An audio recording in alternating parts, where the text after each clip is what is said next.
مساء الخير. هل في وسط المجزرة اللي شغالة دي والقصف اللي بالصواريخ لآلاف المدنيين اللي وصلوا 9000 ومنهم حوالي 4000 أطفال، غير الإصابات اللي معدية 22000 لغاية دلوقتي، هل إحنا هنفرق في حاجة؟ أكتر من رأي قابلني وآخرهم امبارح حد بيقول لي يا عم إحنا هنفرق في إيه، بس دي ناس شغالة بطيارات وبصواريخ وعمالة تدب فيهم ليل نهار والناس بتموت عيني عينك ومفيش حاجة بتتغير. يعني أنا يعني اللي هفرق؟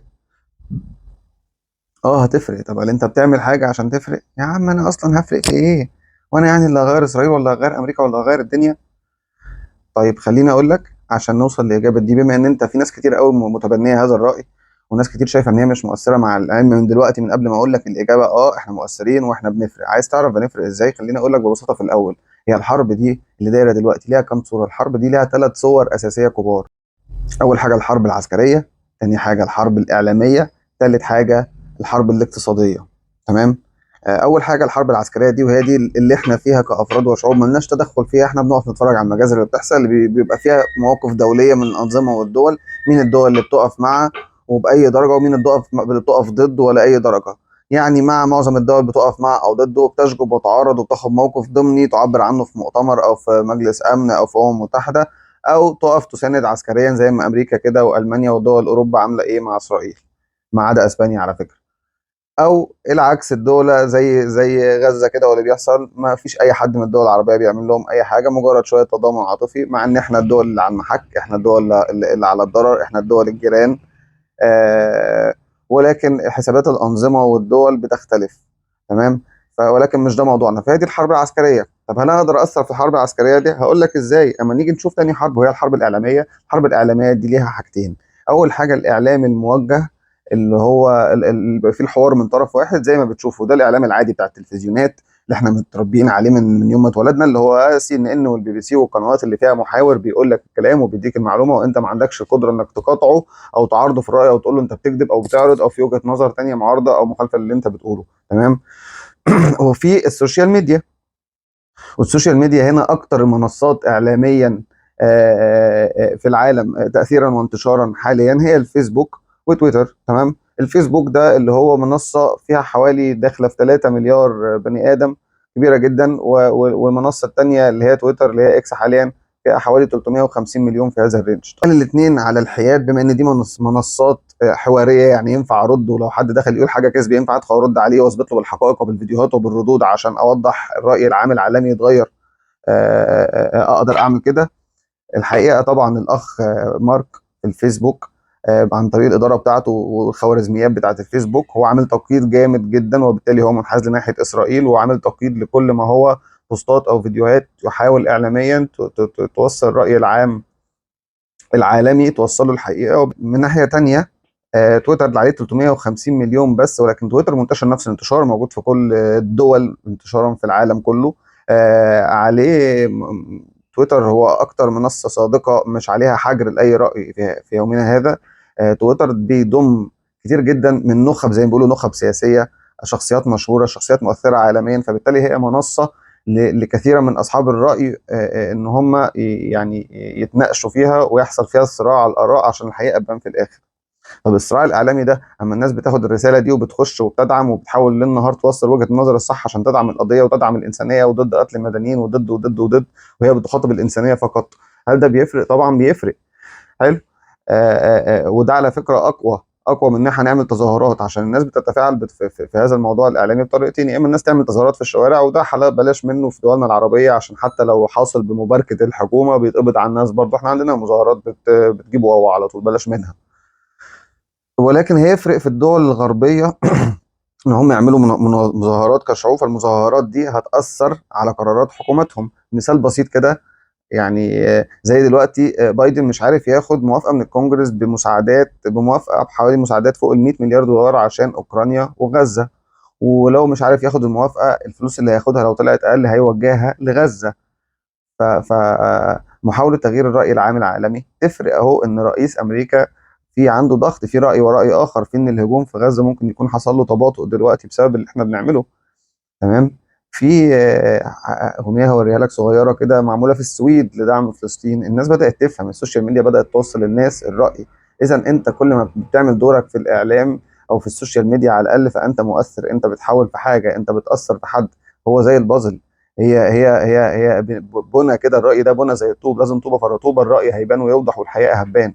وفعليا ده بدا يوصل في اوروبا، في امريكا بقى في مظاهرات شعبيه كتيره جدا جدا جدا. الراي العالمي بدا يتغير جدا. كل الاكاذيب اللي اسرائيل، ما هو من كتر الكذب برضه في الاعلام، خلاص انت ما بتكذب مره واثنين وثلاثه واربعه ما صدقكش. واسرائيل معروفه جدا بالكذب. تمام. طيب ده بالنسبه للحرب الاعلاميه. اذا انت مؤثر، ولكن عايزين كلنا لو هنعمل حاجه للناس اللي تتفاعل بالفعل نركز في الحوار بتاعنا على منصه تويتر اللي هي اكس حاليا، مش على فيسبوك، عشان الراي العام هيتغير اكتر من المنصه دي، عشان هي اكتر منصه حره لا تحجب الراي والراي الاخر. تمام. طيب اخر حاجه بقى ايه؟ الحرب الاقتصاديه. الحرب الاقتصاديه دي حضرتك اللي هي بتاعه المقاطعه. اي حرب في الدنيا بتكلف. اسرائيل حاليا كدوله حالها واقف زي ما بيقولوا. تمام. واقتصاد امريكا اللي مبني على كبار رجال الاقتصاد بتوع اللوبي الصهيوني وغيره، اللي هم اصلا يهود، اللي هم البيزنس بتاعهم مالتي ناشونال زي ما بيقولوا في كل الدول، واللي منها البراندات بتاعتنا هنا واللي احنا بنقاطعها. طب هل المقاطعه دي جايبه نتيجه؟ طبعا. انا حالي واقف جوه اسرائيل، الناس اللي بتدعمها بيجي لها فلوس من بره اسرائيل دي، فالناس اللي بتدعمها دي حالها بيقف وبتضر. واسرائيل اوريدي حالها واقف، الناس قاعده في البيوت. حوالي نص مليون واحد في الجيش، او يزيدوا عن كده كمان. فده بيستنهك فلوس، الضربات دي بتستنهك فلوس. المره دي هو مش عايز يعمل شويه ضرب ولا شويه قصف، لا ده قال عيني عينك، انا جاي اطبق صفقه القرن، انا عايز اهجر الناس، عايز اعمل اباده جماعيه عشان اعمل لهم تهجير قسري لسينا. هو داخل يعمل هدف قذر واعلن عنه، خلاص هو الكلام عيني عينك. فهل احنا هنقف ساكتين؟ بلاش ان احنا حتى مش هنغير في غزه. هل انت هنا في مصر او انت في الاردن او في اي دوله من الدول الجيران القريبه، سيبك بس من موضوع العروبه عشان الكلام فيه ما عادش يفيد. تمام. لكن هل انت مش شايف الموضوع هيأثر عليك؟ يعني مش عايز حتى تاخد موقف؟ طالما الضرب مش في بيتي، الضرب في بيت اللي جنبي. طب ما الراجل دلوقتي بيهددك، هو بيقول لك ههجر الناس وادخلهم ياخدوا حته من البيت بتاعك. انت فارق مستني ايه؟ مستني الانظمه لوحدها تتحرك؟ خالص. انت لازم يكون ليك تعبير. كل الفيديوهات اللي انت بتشوفها والمجازر وقتل الاطفال دي ما بتفرقش معاك؟ مش هقول لك حاجه، مش هذمك، مش هنتقدك، انا هقول لك بس الاحساس نعمه. ساعات بيقيموا الانسان، بيقول لك عايز تشوف قد ايه مدى انسانيتك واحساسك بالاخر، شوف تعاملاتك مع الحيوان. انا عايز اقول لك شوف تعاملاتك انت ايه مع مشاهد الاطفال اللي كل دقيقه بتموت ملهاش اي ذنب في اي حاجه. طفل صغير بيموت، بعيد عن ايه القضيه، بعيد عن ايه الحرب، بعيد عن اي حاجه. بيقابلني بقى ردود مستفزه بقى. يعني واحد يقول لي طب انا عايش ازاي من غير ماك؟ عايش ازاي من غير كي اف سي؟ ما تعيش من غير كي اف سي، مالك حضرتك ايه مولود في بقك دبوس فرخه؟ ما تعيش من غير كي اف سي، مالك ايه اللي حصل يعني؟ طب قول لي اعيش ازاي من غير بيبسي؟ بيبسي؟ انت ايه فاطمينك على صودا؟ ده غير باكينام بقى تيجي تقول لك انا مش عارف اقعد من غير الشوكليت بتاعتي، انا بحب الكادبري. يا باكي الحياه ما وقفتش على الكادبري. حبيبتي في شوكولاته عندنا اسمها كورونا، بصي مقاس 42 كده، شوكولاته بمقاس الشبشب، يعني موجوده من قبل ما احنا نتولد. عظيمه عظيمه يا باكي، جربيها يا حبيبتي هتعجبك. يا جماعه الاحساس نعمه بجد. ما تخلوش الاسباب التافهه دي. بقول لكم الفلوس دي بتحط فيها صواريخ. غير كده بقى انا عندي إيه؟ الناس اللي ربنا اداهم فرصه، العالم المصنعه اللي بتطلع منتجات المحلي في مثل هذا الوقت، ربنا اداك فرصه حبيبي ما بيجيلكش تاني. يا جماعه انتوا بتعملوا منتجات زباله. نصرف، ربنا مديك فرصه اصرف شويه حبيبي على اللي انت بتعمله. اللي بيعمل اي حاجه بيدعم، انت مؤثر، استمر، شكرا على اللي بتعمله، شكرا ان انت انسان بتحس بالانسان اللي زيك.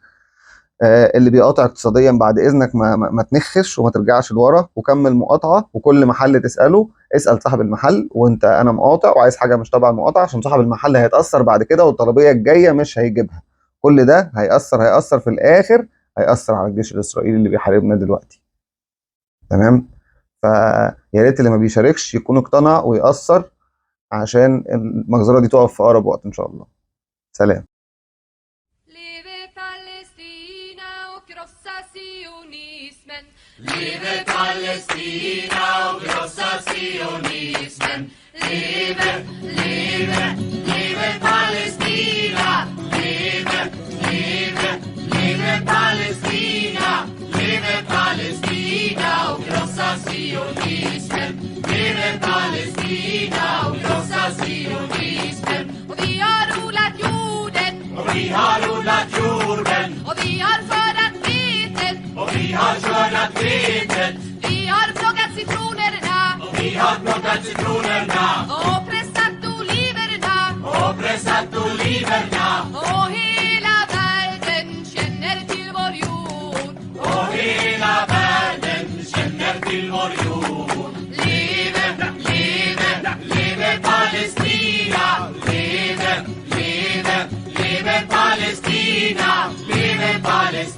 Palestina och krossa sionismen. Leve Palestina och krossa sionismen. Och vi har kastat stenar på, Och vi har kastat stenar på soldater och poliser. soldater och poliser. Och vi har skjutit raketer Och vi har skjutit raketer mot våra fiender. mot våra fiender. Och hela världen känner till vår kamp. Och hela världen känner till vår kamp. Leve, leve, leve Palestina.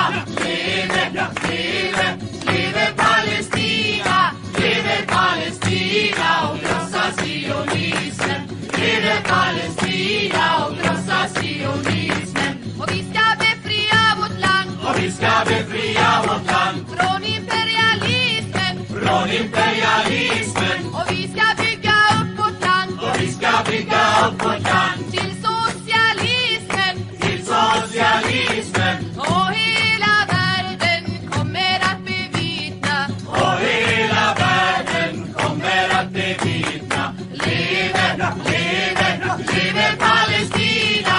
Leve, leve, leve Palestina. Leve Palestina och krossa sionismen. Leve Palestina och krossa sionismen. Leve Palestina och krossa sionismen.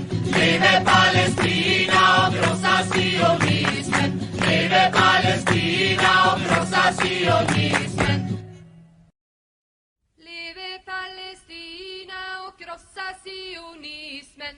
Leve Palestina och krossa sionismen. Leve, leve, leve Palestina. Leve, leve, leve Palestina. Leve Palestina och krossa sionismen.